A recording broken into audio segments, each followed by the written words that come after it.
Hey everybody, Multiclass Gamer here. Welcome back to more Metroid Prime 2, or Metroid Prime Trilogy. Yes, we're going through Metroid Prime 2 Echoes, and last episode we entered the first major area of the game, Agon Wastes, or the first major region of Aether. We could go through here. This actually leads to a dead end, so we're not going to go there quite yet. And it'll also tease you with a missile expansion, so don't do it. If you or someone you know suffers from missile expansion deprivation, do not go through that hallway, because that's going to lead to some painful trauma right there. Painful, suppressed trauma. That's not funny at all. People actually suffer from that. Oh no, we got a new color of holograms that we can't quite access yet, so we'll keep that in mind for later, as we do many other things. Yeah, I love the lightning effect in Agon Wastes. Spoiler, it's not permanent though, so that's unfortunate.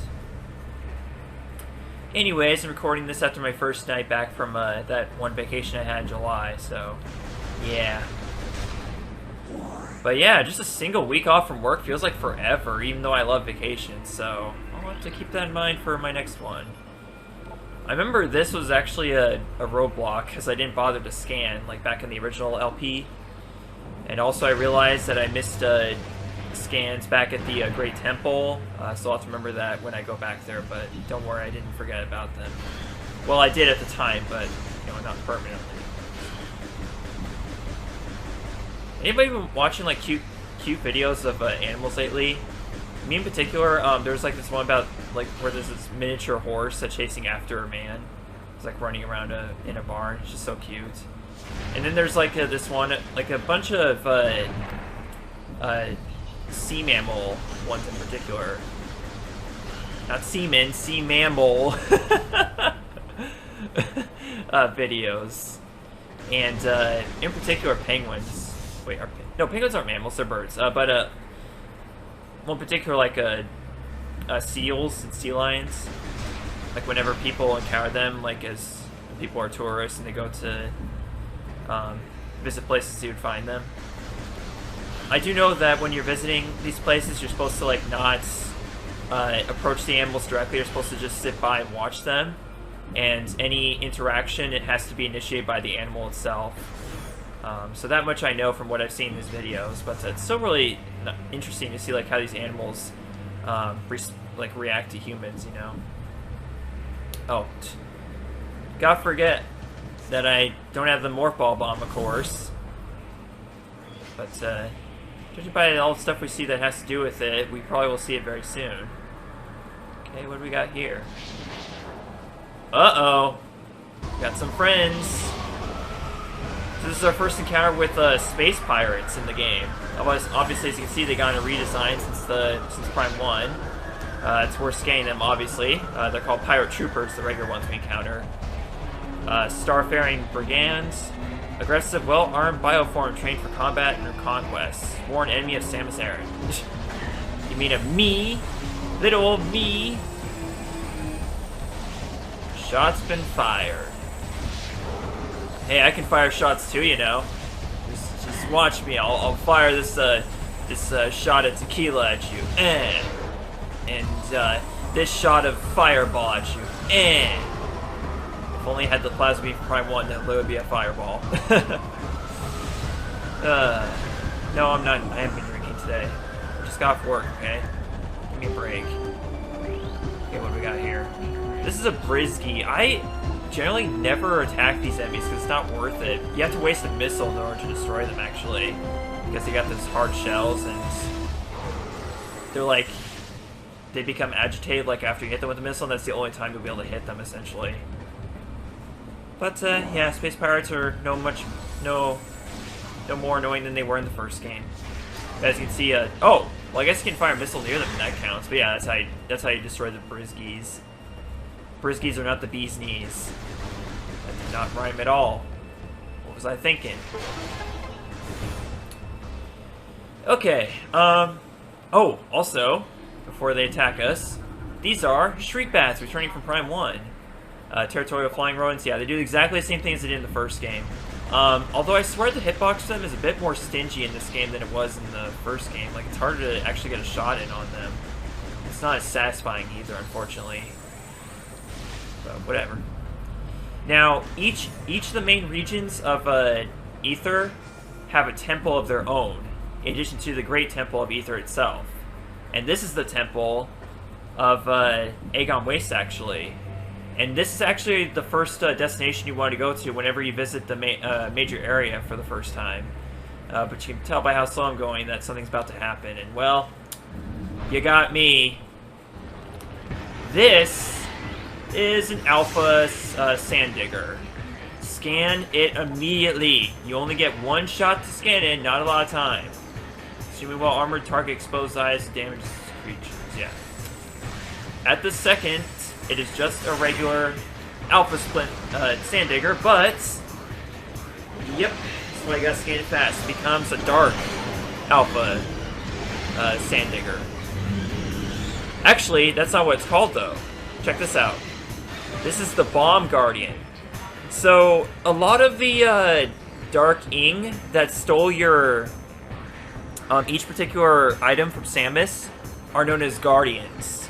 And so, and they're named after whatever power-up they stole from you, and they're going to use that particular power-up against you. So that's what's really cool about this game. It's a nice concept. I'm pretty sure it's been explored before in the Metroid series. Correct me if I'm wrong, though. But anyways, yeah, this is the Bomb Guardian, bomb-dropping Darkling. Enemies utilizing your Morph Ball bomb unit. Although its armor is strong, its tail is exposed when moving. Its mouth can be hit when glowing. So the tail is the weak points. And unlike a regular Sand Digger, this, when it's been possessed by the Ing, the second head, their second face becomes an ass. Oh wait, no, actually no, the face, well, you have to hit the tail in order to make the face vulnerable, essentially. Otherwise, it's armored. So basically, that's the whole idea: is attack the tail, but also watch out for the bombs at least. Not that it's going to do much damage, but yeah, that's the only thing this thing can do to attack you is just Morph Ball bombs. That's it. And even then, it has to hit you. Basically, you just want to hit with a charge shot or a missile once it does become vulnerable, and that's pretty much it. That's all there is to the Bomb Guardian. Come on. I'm not even worried about it getting hit, honestly, because it doesn't do a lot of damage to get hit by Morph Ball bombs. Although maybe I am, maybe I'm wrong. Maybe I am taking a lot of damage, just not noticing it. I don't know. Once you got in like a single energy tank, it's really not that bad at that point. There we go. That's it.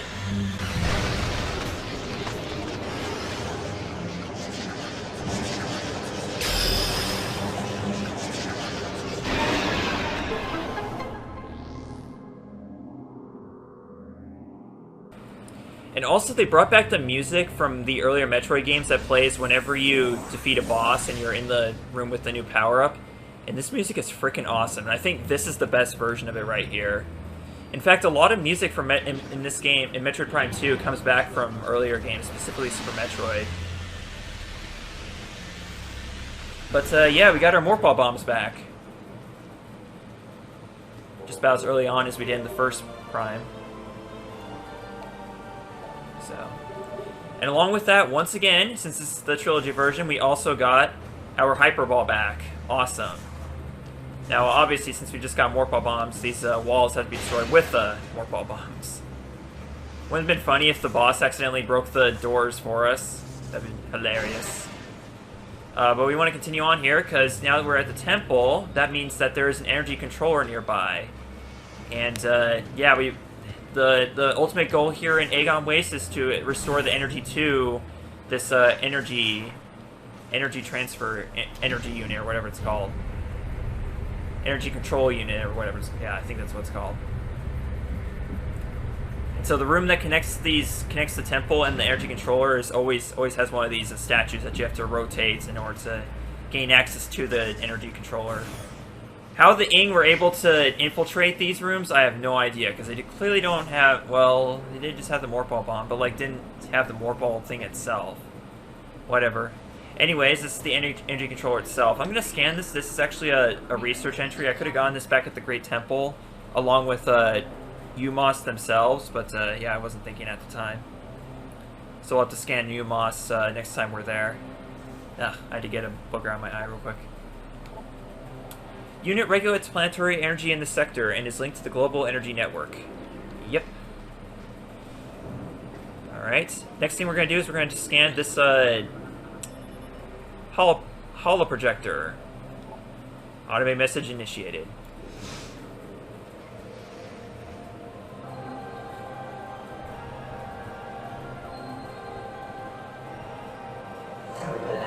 Welcome. I am Aisha, Sentinel of the Agon Temple. This message survives my death, as guidance to one who would fight the Ing.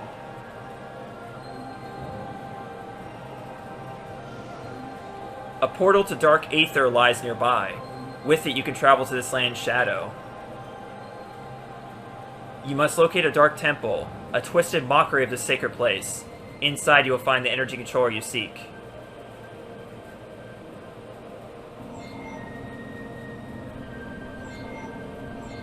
The temple door is held fast by 3 locks. The keys for the locks are hidden throughout that dark land. Great, so we gotta find the keys we lost. Your search will be difficult. Even the very air of Dark Aether is dangerous, and can cripple the strongest of warriors. Was it rank? What did the Ing eat?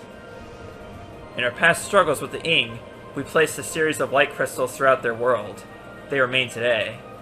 Yeah, conveniently. I guess the Ing never thought to destroy them. I guess they're not that smart after all.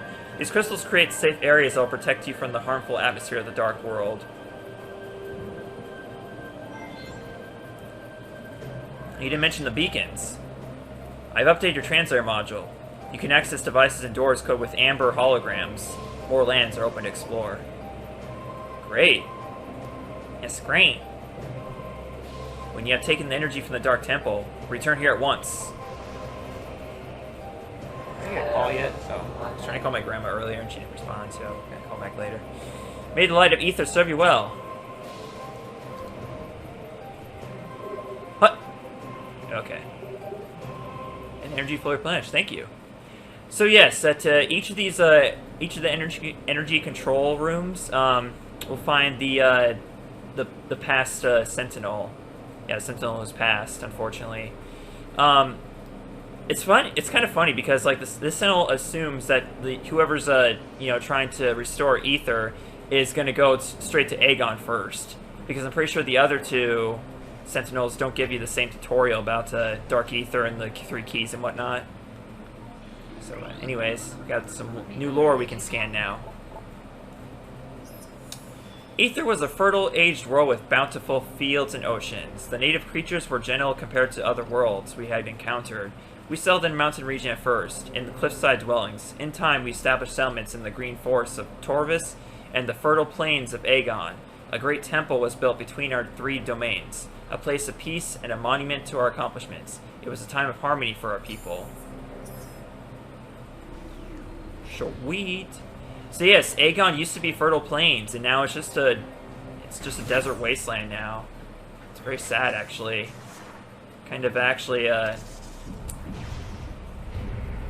almost like I don't know if it's unintentional or intentional. Obviously take on global climate change and stuff like that. Because yeah, Dark Aether definitely caused that. That's for sure. Definitely one more extreme ways. Now there are 2 other doors. We can't access them quite yet. We don't have the necessary tools to open them, as it were. Did I scan the Ing, or not the Ing, the War Wasp pipes? I think I did. I'm just gonna assume I did. How about that? Then he can't. That way he can't stop me. Oh, yay! Great, you again. It's just not satisfying killing the Shriek Bats as it was in Prime 1. There was just something, I don't know what it was, like especially in that one room between, what's it called, between the room where you got the charge beam and the one, I don't remember the name of the room, but you know what, you know which one I'm talking about. It's like, it's that tall room where you go up and it leads you to the furnace. Yeah, I don't know, it's like the crossroads room essentially. Hey, that's not nice. Hey, let's go in here actually. There is something very helpful to us in here. Something cool. It's a missile expansion! What'd you think it was? A subscription to Saturday Evening Post? Oh, you silly. You. Okay. Alright, I think I want to actually... Well, do I want to? See, I have, like... I'm very tempted to, like, backtrack because there's stuff we can get here now that we have the Amber scan thing. But there's also stuff this way, too. Now, if we go this way, through the door that's behind me, this will lead us to that Dark Aether portal that the Sentinel was talking about. But I'd really like to get what's back there, actually, so I'm going to backtrack. Normally I wouldn't do this right now. In fact, actually, it's going to lead me back through there anyway, so if I want to save time, I'm not going to... Yeah, let's not do that yet. Okay, let's just say back there, if you go past that Amber hologram door in the main plaza, it will lead you to the map of Agon Wastes. That's what I really wanted, but, yeah, we'll just get that later. But there is another missile expansion in this room, actually, believe it or not. It's kind of well hidden behind this Luminoth corpse here. You have to kind of maneuver around the kinetic orb cannon, but you'll get it easily. There's the fire siren out there. That's not cool. I mean, I got the fire department's on it, but still. I sure hope whoever's... There's 2 sirens. Wow, it's pretty serious whatever's going on. Yeah, just got an email. Huh. Yeah, last time was pretty crazy. Like, we had some severe weather. They were like severe thunderstorms, and some of them actually produced tornadoes too. There was actually a tornado warning in my county, and that was the first time that ever happened since I've lived in Wisconsin. So it was pretty interesting. Oh wow, they're just dropping in from all over. Oh no! There's that biomass again. The incorruption spreads that even more even to our enemies. Well, great. Now it's gonna make them even more powerful and resilient. All right, so these are the Dark Paratroopers. Basically, they take more damage and they deal more damage to you.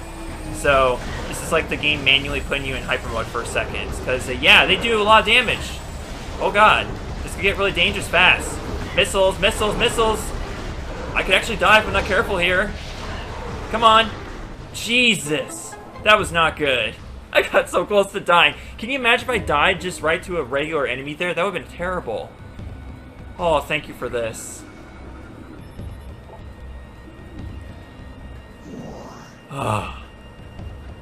Also, I love how whenever you pick up the larger energy units, it makes the sound more low-pitched.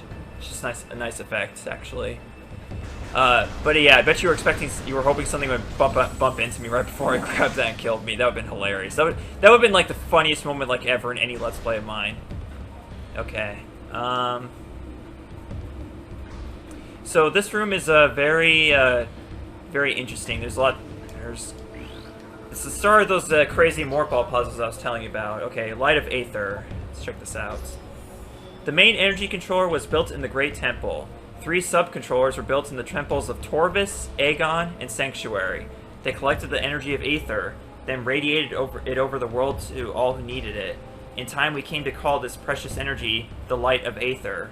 It brought an age of peace and prosperity to the Luminoth. Get more insight on the backstory of the Luminoth. Good stuff. Okay, now there's enemies in here that we're going to want to scan. Oh, did they not show up yet? When did they show up? I guess they don't show up yet. I thought they would have just been there, but I guess not.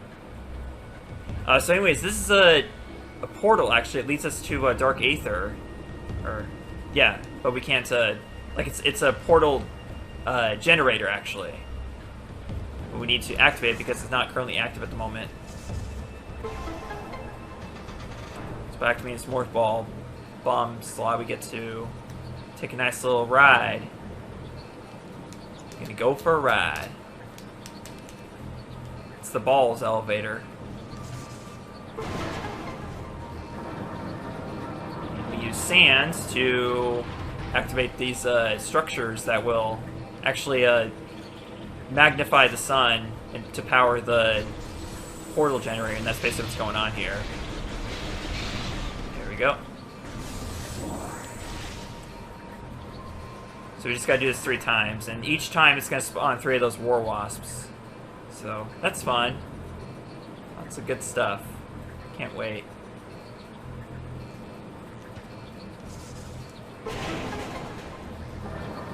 Okay, this should be my chance to see that enemy I was talking about earlier. You probably thought I was hallucinating, but no, I know they're gonna be there. In fact, I see it right now in the background behind these war wasps. So get out of my way! I'm trying to see. There it is. You don't get much chances to scan these guys because they're always in morph ball tunnels. These are pill bugs. Cave-dwelling herbivores. Vulnerable to concussion blasts. Use them to stun and damage the enemy. So basically you gotta destroy them using morph ball bombs. Otherwise they can be kind of a nuisance when you're going through these portal morph ball tunnels. Now if you time your morph ball bombs correctly, you can actually kill them in one fell swoop, but it's not always the case. Usually they just you just stun them and then you gotta use another one to kill them. But either way, this activates the last one. So now, this will magnify the sun at the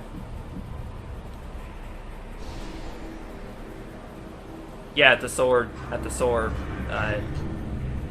panel there, and that will activate the portal generator.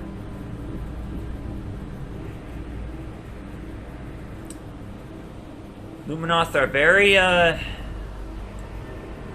resourceful creatures, aren't they? Wish I had the right words to say, apparently, but I don't. Okay, geez, 2 minutes over. Okay, next time on Metroid Prime Trilogy, we are going to make our first trip to Dark Aether. Things are gonna get really spooky, or just really dark. I guess I'll bring a flashlight with me. That might solve things. See you folks then. Bye. Love ya.